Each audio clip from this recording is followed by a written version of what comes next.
Jadi oleh kerana iman tak ada, maka pahala yang dia buat, walaupun dia buat baik, maka dia tidak mendapat pahala. Apakah Allah tak nilai langsung? Nilai. Ada. Faman ya'mal misqala dzarratin khairan yarah wa man ya'mal misqala dzarratin syarran yarah. Siapa-siapa buat baik walaupun sebesar debu, Allah tak akan biar, Allah tak akan kosong. Ya, cuma bezanya orang yang buat beriman dengan Allah Taala, dia buat baik dapat pahala, nilai pahala tu dapat dua. Dunia pun dapat kebaikan, akhirat pun dapat kebaikan. Ada pun orang bukan Islam, oleh kerana kebaikan dia buat itu, dia mendapat kebaikan. Maka kebaikan tu diberi di dunia. Ini akidah kita orang Islam. Ya. Jadi oleh kerana asas kepada bersih tadi, kebersihan tu ialah asas iman. Ya. Asas iman. Jadi bila berlaku pencemaran macam tu, tuan-tuan bayangkan kerana satu kilang, ya, dia kadang-kadang kita buat sesuatu ni, kadang kita tak fikir implikasi. Biasa je cuci tong, kita kadang-kadang pun kita basuh, kadang-kadang workshop, ya, kita basuh minyak, dia akhir masuk longkang. Kalau longkang tu masuk sungai, sungai tu tak ada pengambilan air, tak ada intake air, tahan sikit lah. Tapi ya, bila bercampur banyak tu mungkin kalau jumlah tu sikit, tapi kilat air sungai tu menjadi punca pengambilan air. 5 juta penduduk tak dapat bekal air jangka 4 hari. Sebab semalam tadi kilang LRN Loji Rawata ini dah mula operasi semula. 72 jam baru sampai pada penduduk. Dan tuan-tuan bayangkan bila pencemaran berlaku pada loji, kita terpaksa bukan saja buang air yang ada tu sebab bau minyak. Ya, kalau kita bagi, dia bahaya pada pengguna. Lagi masalah. Stop, buang semua sekali. Ya. Berapa puluh ribu? Ada yang 60,000 juta liter sehari. Ya. Terpaksa dibuang. Lepas buang, masukkan balik, bersih, buang lagi. Masuk lagi, bersih, buang lagi. 3-4 kali. Ya. Berapa juta habis. Ya.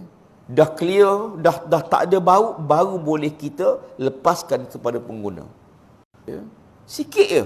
Dia basuh, cuci jentera dia, air masuk longkang, longkang masuk sungai, sungai pun sedut masuk loji. Ya. Sikit je. Tetapi implikasi dia, kesan dia, memang kita akui, saya bila masuk ke kementerian, saya tengok, ya, dia punya denda dia, compound dia memang tak menasabah langsung.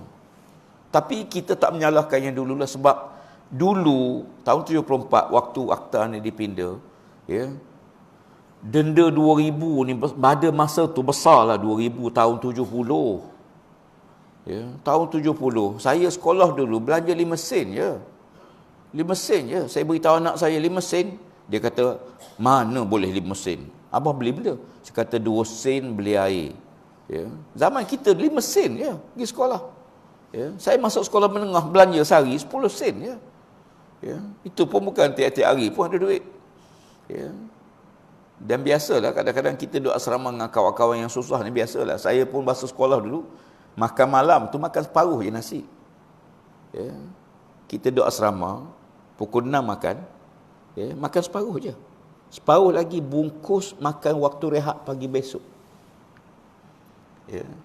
Waktu rehat pagi besok, ya, ambil separuh yang tak kena kuah apa semua tu, dengan sepupu saya Ustaz Nik Rosdi, sekarang jadi pensyarah ITM. Ya. Saya ikut satu sekolah, sama-sama susah. Waktu makan pukul 6 tu makan sikit, separuh. Ya. Nasi tambah tak ada asrama, mana ada nasi tambah. Makan separuh, bungkus. Waktu rehat, ya, buat keluar nasi tadi, pergi tepi-tepi semak sikit. Ya, malu nak pergi kantin sebab kawan-kawan ada duit, kita tak ada duit. Ya. Makan nasi semalam, kadang-kadang terkena kuah basi. Tak apalah. Ya. Saya nak sebutnya, sebenarnya bila kita tengok dalam situasi-situasi yang dialami begini, ya, kerjanya nampak sikit je. Sebab tu pada waktu itu denda tu mungkin sesuai lah 2,000. Ya. Tapi hari ni 2,000 tak ada apa.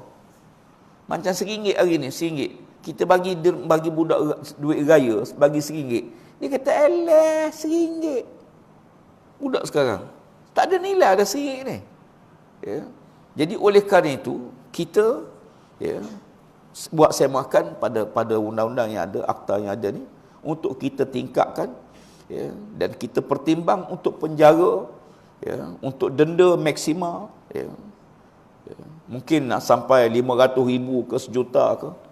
Sebab tuan-tuan bayangkan, dia buat kerja sikit je, tapi kos nak pulih tu berjuta habis. Contoh Sungai Kim Kim. Sungai Kim Kim habis berapa puluh juta. Ratus juta tuan-tuan. Maknanya, sebab tu kadang-kadang kita, sebab tu bila saya perhati duduk ni, bila tengok hadis Nabi ni, kenapa Nabi kaitkan dengan kebersihan tu daripada sebahagian pada iman? Dah.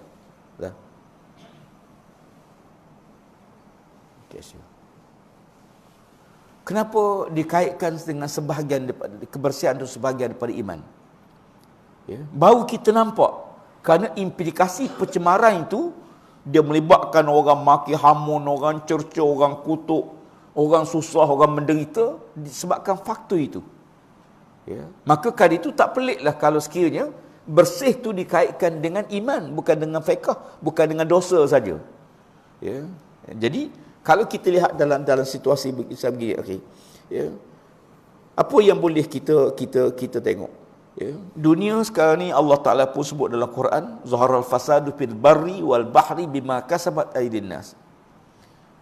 Berlaku kerosakan di daratan. Darat ni rosak. Tuhan ni dia buat bumi ni, pada awal waktu dia buat bumi ni, tak ada bukit, tak ada apa. Jadi bumi ni tak seimbang, tak stabil.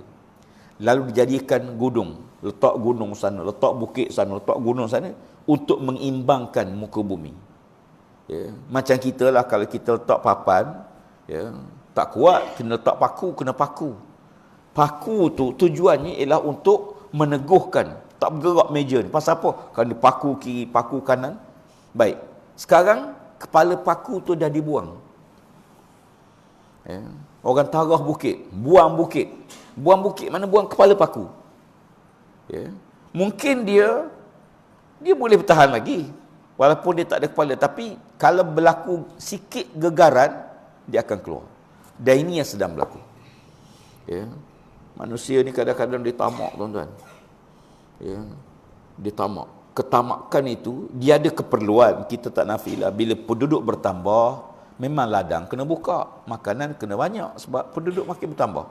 Pembangunan kena buat, kedai-kedai kena bertambah pasal apa? Penduduk bertambah. Rumah kena tambah pasal apa? Kerana penduduk rumah. Bila nak buat rumah baru, terpaksa dah tolak, terpaksa dah pembangunan kena berjalan.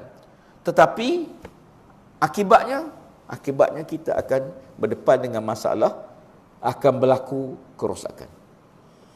Sebagai contoh laut ni, pantai, saya ni bila duduk ngaji sikit-sikit. Pantai ni, dia kalau ganggu dia akan lawan balik. Semua benda macam tu sebenar. Kalau kita renung, perhati betul-betul, fitratullah, yang sunnatullah Allah buat pada alam ni, sama manusia je. Sama je. Laut ni, dia perlu makan. Makanan dia pasir. Pasir itulah makanan dia. Lalu Allah Ta'ala jadikan sungai membekalkan makanan ke pantai. Sebab laut ni kena ada makan. Makanan dia kena cukup macam kita juga. Kalau tak cukup, dia mengamuk.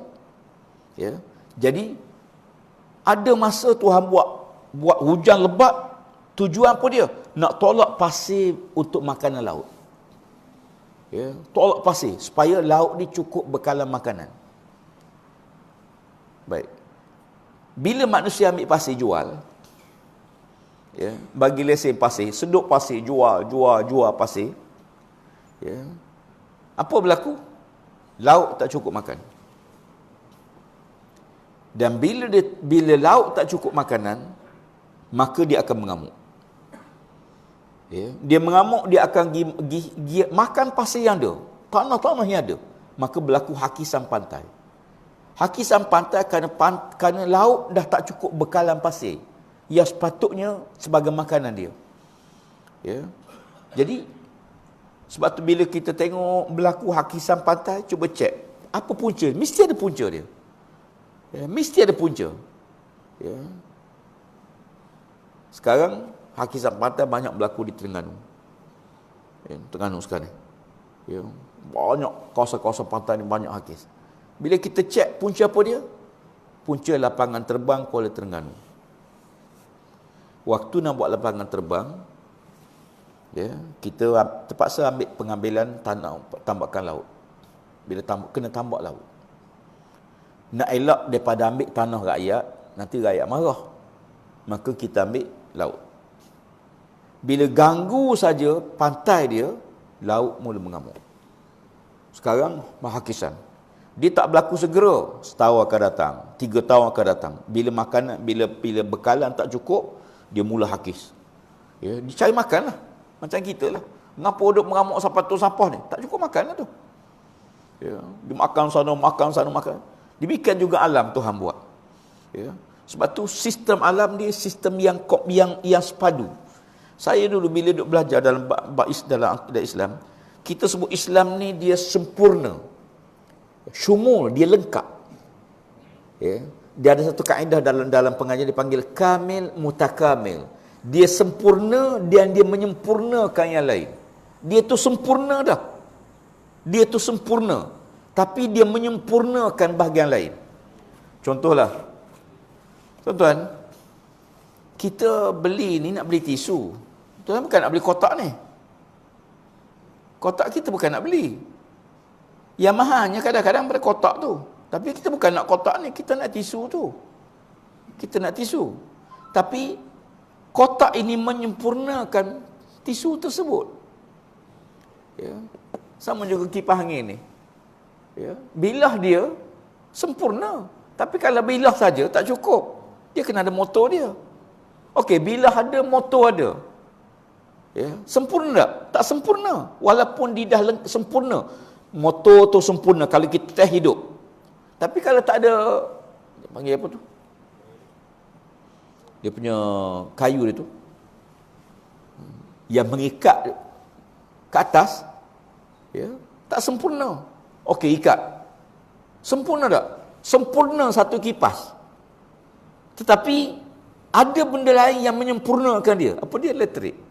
Saya ingat tahun 70-an dulu cerita, ya, cerita satu Tok Batin pergi beli TV di Kuantan.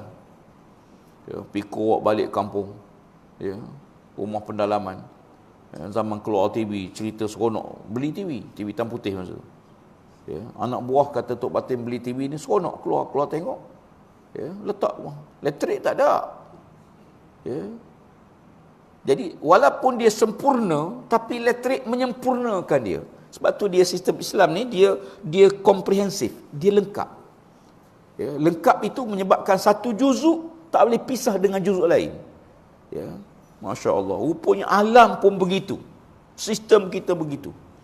Ya. Sekarang ni bila kita tengok pencemaran, bila berlaku pencemaran, di Malaysia ni pantai laut kita nombor 8 tercemar di dunia tentang plastik.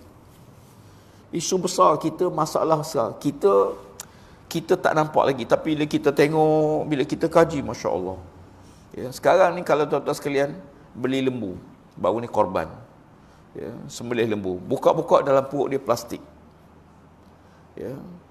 Di pantai kebanyakan kambing, ya, dimakan plastik. Ya, polistirin. Ya, dia lapar, ya, dia rasa masin-masin, dia mamah, dia telan. Benda tu tak hancur, plastik ni tak hancur. Ya. Beribu penyu-penyu yang mati seluruh dunia ni, bila buka perut dia ada plastik dalam dia. Ya, mikroplastik, plastik kecil tu yang hanyut tu. Ya, dia ingat makanan, dia makan. Dan bila makan, dia tak hancur dalam perut dia, dia tak hadam. Dan dia tak boleh keluar. Ya, sebab tu kita tengok kambing kuruh, buka-buka plastik. Ya. Jadi, macam mana kita nak buat? Ya. Sekarang, pasar raya cas. Satu keping plastik 20 sen. Ya. Orang bayar 20 sen. Ya. Dan kita sedang memperkasakan setiap keping 20 sen. Tujuannya bukan nak duit tu. Ya. Tujuannya nak kurangkan penggunaan plastik rorak ni. Plastik apa? Plastik rorak tu lah. Ya. Plastik yang bubuk, plastik berang. Kita kadang-kadang plastik ni kita buang kan, kita buang. Dia mari angin dia hanyut. Dia akhir masuk sungai jadi masalah besar. Sebab dia tak hancur. Tak apalah nak sebut sahabat sekalian, sistem tu dia saling berkait satu sama lain. Ya. Sebab tu bila sebut kebersihan ni bukan bersih dalam bab ibadah saja. Ya, dia bersih lain. Dia kadang-kadang kita tengok pakaian tu nampak bersih tapi tak lewat semayang. Ya, bersih dari segi zahir. Tapi hakikatnya dia mutanajis, dia kena ada najis. Ya, maka tak lewat semayang. Sama juga air, kita tengok air. Bila kita tengok satu sungai tu keruh, kita kata kotor. Sebenarnya keruh tu bukan mesti kotor.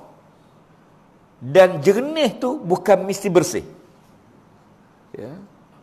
Kadang-kadang kita tengok sungai jernih, lawa jernih. Rupanya bila kita ambil air tu penuh dengan bahan-bahan kimia dalam tu. Ya. Tapi ada setengah sungai kita tengok keruh macam Sungai Pahang. Sungai Pahang ni kategori nombor 2. Nombor 2 ni antara sungai bersih. Cuma dia kadar tanah dia tinggi. Ya. Kat tanah mungkin kerana faktor hujan, tanah dia teroka di atas, orang tebang tanah musangking beribu-ribu ekar. Ya. Kita juga suka makan durian ni, tapi bila melampau sangat, ya, kita kena kawal juga sampai kadang-kadang terlalu gairah sangat. Ya, sampai dia tebang hutan, akhirnya bila hujan turun sungai, keladak banyak.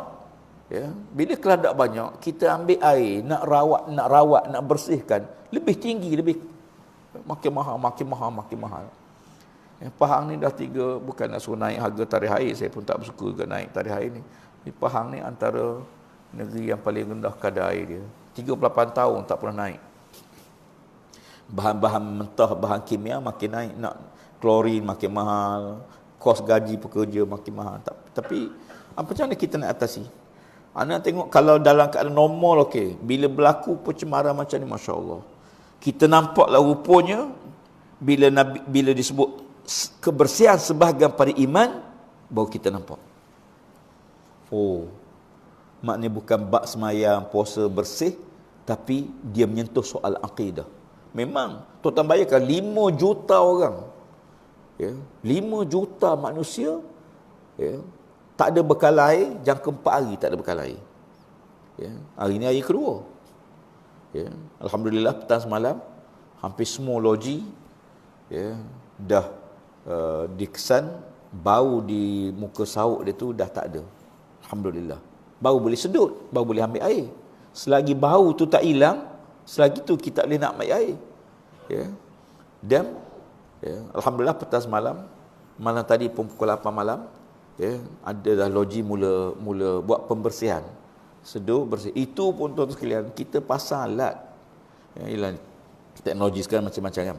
Sebelum dia air tu dimasuk ke muka sauk, ya, dalam 500 meter, 600 meter sebelum muka sauk tu dipasang satu alat detektor.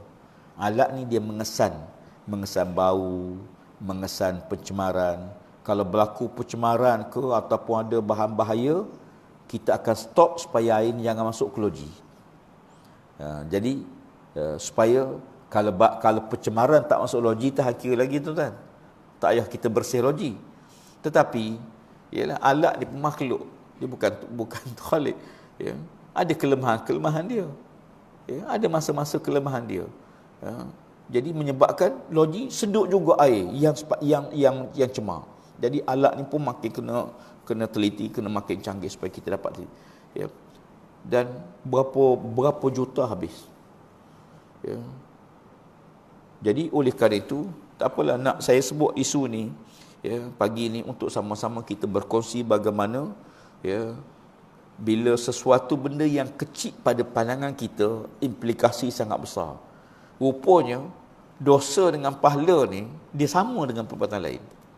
Ada amalan kita buat sikit je, pahala besar. Sikit je, pahala dia besar sungguh. Ya. Contoh, Nabi balik ke rumah Juwairiyah radhiyallahu anha, isteri Nabi. Juwairiyah ni isteri Nabi ya, yang ditawan dalam satu perang. Kemudian Nabi SAW letakkan dia sebagai dia hamba kepada seorang sahabat. Juwariyah mari jumpa Nabi, bahawa dia tak suka kepada tuan dia tu, tak suka, maka dia minta supaya Nabi SAW benarkan untuk dia ditembus diri, sebab ayah dia banyak, dia anak raja, dia anak pemimpin, Nabi SAW tawar pada dia, wahai Juwariyah, suka tak kamu kalau aku beri lebih baik, aku tawar pada kamu sesuatu lebih baik daripada apa yang kamu rasa ni. Juwariyah rasa nak bebas lah, sebab dia hamba, ayah dia bayar, dia bebas, dapat bebas. Tapi Nabi kata, kalau kamu nak, aku tawar pada kamu satu benda lebih besar pada tu lagi, lebih gembira pada tu lagi. Apa dia Rasulullah? Kamu terima Islam, masuk Islam. Akhirnya Juwariyah masuk Islam, dan Nabi berkahwin dengan Juwariyah. Juwariyah jadi isteri Rasulullah. Masya Allah, jadi mak kita, Ummahatul Mukminin. Isteri Nabi ni semua ibu-ibu kepada seluruh Islam. Sebab tu isteri Nabi tak boleh dikahwini. Isteri Nabi tak boleh kahwin. Waktu Nabi wafat, kan Aisyah tu masih muda masa tu, belasan tahun. Maka ramai sahabat-sahabat berminat. Dan sahabat, jadi Nabi kata, isteri Nabi tak boleh dikahwini. Pasal apa tak boleh kahwin? Sebab isteri Nabi tu mak bagi kita seluruh Islam. Ummahatul Mukminin, ibu-ibu kepada seluruh orang beriman. Juwariyah radhiyallahu anha ni, dia seorang isteri yang sangat rajin beribadah, berzikir. Dia boleh duduk atas tikar sejadah ni, pak semayang tu, sebelum subuh sampai waktu isyraq. Nabi balik semayang subuh, Nabi tengok dia tengah duduk atas pak semayang. Tu biasalah Nabi biasa tengok dia. Nabi SAW ada kerja sekejap, kemudian Nabi keluar, lepas isyraq, matahari dah tinggi sikit, Nabi balik rumah. Masuk rumah, Nabi tengok Juwariyah masih tempat semayang lagi, masih duduk atas, kali kita atas sejadah lah, masih duduk atas sejadah lagi. Maka Nabi tanya, "Hei Juwariyah, apakah kamu duduk di sejak pukul 3-4 pagi tadi?" Dia kata, "Benar ya Rasulullah." Masya Allah, kita duduk setengah minit, kita duduk 10 minit puasa gelisah je. Kita duduk masjid ni kan bukan selesa sangat tuan-tuan. Bukan seronok sangat ni. Kalau ustaz kata sekianlah, tu berita gembira. Sekianlah ceramah saya. Kita suka duduk luar. Duduk luar, duduk kedai, tak rasa macam kita nak surau. Pasal apa? Sebab duduk dalam surau dapat pahala. Syaitan tak suka kita dapat pahala ni. Iktikaf ni boleh pahala free. Duduk kedai tak boleh iktikaf. Sajak aku beriktikaf di kedai kopi kan Allah Ta'ala. Seronok. Jadi, tapi kenapa bila kita duduk di kedai 3 jam, 2 jam, kita tak rasa? Sebab tak dapat pahala iktikaf. Tak apa nak sebutnya. Jadi Juwariyah ni, dia kata, dia pagi tadi. Lalu Nabi SAW sebut dia, "Wahai Juwariyah, waktu aku keluar tadi, aku sebut 5 patah perkataan. Pahalanya lebih besar daripada kamu duduk di sini sepanjang hari." Apa dia? Nabi kata, waktu aku keluar tadi sebut, "Subhanallah wa bihamdihi, adada khalqihi, wa ridha nafsihi, wa zinata arshihi, wa midada kalimati." Subhanallah wa bihamdihi, adada khalqihi, wa ridha nafsihi, wa zinata arshihi, wa midada kalimati. Tuan-tuan nak tengok banyak mana pahala dia? Subhanallah, pahala dia kita dapat faham daripada ayat yang disebut tu. Macam kita selawat lah, Allahumma salli ala sayyidina Muhammad, fi kulli nafsin ada nama wasa'ahu ilmullah, katalah gitu. Aku berselawat pada Nabi SAW, selawat Nabi sebanyak mana? Sebanyak bilangan nafasku, sebanyak keluar masuk nafasku. Zikir tadi, subhanallah, maha suci Allah, wa bihamdihi, segala puji bagi Allah. Banyak mana tuan-tuan? Ya Allah, aku berzikir ni sebanyak mana ya Allah? Adada khalqihi, sebanyak bilangan makhlukmu ya Allah. Kita sebut 2-3 kali je, bukan sebanyak, 3 kali je. Tapi ya Allah, aku nak jadikan dia ni, zikirku ni sebanyak bilangan makhlukmu ya Allah. Kalau zikir nak dikira, nak kira sampai waridha nafsi, sampai kamu redha ya Allah. Contoh Allah kata, kalau kamu nak aku redha pada kamu, kamu kena berzikir subhanallah bihamdihi ini 1000 kali. 1000 kali dia Allah. Sejuta kali Allah. Waridha nafsi. Ya. Kalau zikir nak ditimbang, wazinata arsyihi, seberat arasy Allah Ta'ala. Ya Allah, zikir ni aku minta, ya Allah jadikan zikir ni seberat arasy-Mu ya Allah. Ya. Wa midada kalimati, sebanyak mana dakwah diguna untuk menulis seluruh apa yang berlaku atas muka bumi. Sebab semua yang berlaku ni ada dicatat Lauh Mahfuz. Semua berlaku. Banyak mana dakwah dia? Sejak dunia belum ada lagi, ya, bila Allah perintahkan, maka makhluk pertama Allah cipta kalam, bukan malaikat, bukan syurga, bukan neraka, bukan Jibril. Makhluk pertama Allah buat kalam, pen, ya, kalam. Lalu Allah perintahkan kalam, tulis. Apa nak ditulis? Tulis apa yang dikehendaki oleh Allah Ta'ala. Bila Allah nak buat satu benda, iza arada syai'an yaqul kun fayakun. Bila Allah nak buat, semua tulis tu. Semua tu, setiap benda bergerak ni, semua ada catatan Lauh Mahfuz. Agak-agak banyak mana dakwah dia? Ya, Allahu a'lam. Ya Allah, jadikan zikir ni kalau ditulis sebanyak dakwah itu, ya Allah. Sebab tu tuan-tuan sekalian, ya, dia ada amalan-amalan ni, kita amalan dia tak banyak tapi pahala besar. Ya. Macam orang lah kadang pakai gelang penuh kat lengan, gelang tembaga, RM20 je. Ada orang pakai kecil je, ya, RM30,000. Pasal apa? Gelang belian contoh, ya, emas, ya. Zikir pun sama, amalan pun sama. Rupanya pahala pun sama, dosa pun sama.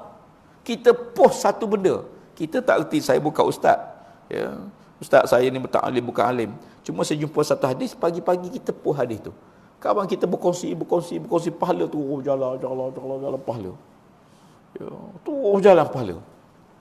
Sama ke kalau kita buat dosa, kita post satu benda tak betul, kita posting satu benda tak betul, kawan kita share. Ni ada orang kadang-kadang dia tak kisah pun, dia lukis karikatur yang ni, karikatur Nabi SAW tengah keluar balik ni di Jerman, ya, di negara Eropah dibenarkan balik, ya. Dan kita tengok bagaimana dunia Islam mula diserang dan macam-macam orang buat, menghina Nabi, kritik Nabi, maki hamun sebagainya, ya. Orang bukan Islam cara dia. Kalau orang Islam, kita buat satu kesalahan, satu dosa, kita post. Bila kita post je, kawan kita kongsi 100 orang, ya. Kalaupun dia tak berkongsi, dia baca, ya. Sama juga tadi, bila sudut perhati orang buat pencemaran, kenapa dosanya sampai peringkat merosak akidah, boleh berganggu akidah? Kerana cross pencemaran itu menyebabkan orang menderita, orang susah. Tuan-tuan bayangkan, hospital tak pakai air, dialisis tak ada air, mati kan, nyawa manusia, ya. Loji terpaksa tutup, akhirnya di hospital wad bersalin tak bekal air, ya. Dialisis tak dapat air, dialisis tak ada air, mati kan, ya. Maknanya, ya, walaupun pada kita kadang-kadang kita rasa sikit je, ya, maka kita kena, ya, tujuan satu je pagi ni, ya, duk geram, duk marah ni tak habis-habis lagi ni. Bila berlaku kes di Selangor ni kali kedua, dan semalam saya dah arahkan, ya, ketua usaha sendiri, pengarah Jabatan Alam Sekitar turun, dan kita dah kena pasti syarikat tersebut, dan insya-Allah dalam masa terdekat ni kertas pendakwaan akan disiapkan. Dan bila viral kilang ni, nama kilang ni viral dalam media sosial, orang maki hamun, orang kutuk, orang cerca macam-macam, tapi, ya, dia ada dua perkara. Satu, kilang operasi melalui cara yang betul, dapat lesen, itu pun kena pantau. Satu lagi yang tak ada lesen langsung, lesen meniaga adalah, tapi lesen operasi kilang kadang-kadang. Walaupun operasi kadang-kadang kita, ya, sebab tu bagi saya kadang bukan kena gantung je, ya. Kita pernah arahkan kilang-kilang yang buat pencemaran digantung operasi, ada yang 3 bulan gantung operasi, tutup kilang yang tak pernah operasi, ya. Denda 2,000, 3,000, 10,000, boleh 100,000, tak ada apa tuan-tuan, syarikat besar, untung berjuta setahun. Tapi bila kita arahkan, baru ni ada satu kilang, kita arahkan tutup 14 hari. Tak apa berapa puluh juta dia rugi. Ya, tapi tapi apa yang penting sekali, kadang-kadang manusia ni ada yang tak kisah pun. Ya, sebab tu anda bawa tajuk ni, walaupun nampak tajuk ni mungkin kita tengok dalam konteks yang kecil tak nampak sangat, tapi bila kita tengok dalam konteks global tu kita nampaklah betapa implikasi kepada apa yang berlaku. Ya, betul lah kata Nabi SAW, ya, penutup pagi ni, mami muslim yaghrisu gharsan aw yazra'u zar'an fayakulu minhu tayran aw bahimatan aw insanan illa kana lahu bihi sadaqah aw kama qala. Mana-mana orang Islam, muslim, mana-mana orang Islam yang tanam pokok, sama ada pokok yang menjala macam pokok labu, pokok temikai yang menjala, atau pokok yang berbatang, durian, manggis, sebagainya, lalu dimakan oleh payakul mutairan, burung mari makan. Kita tanam, burung hinggap, burung makan buah. Au bahimatan, atau binatang-binatang, babi makan tupai sebagainya. Atau manusia, orang mari curi ke, orang mari beli ke, orang mari ambil ke, illa kana lahu bihi sadaqah, mereka semua tu diberi pahala sedekah oleh Allah Taala.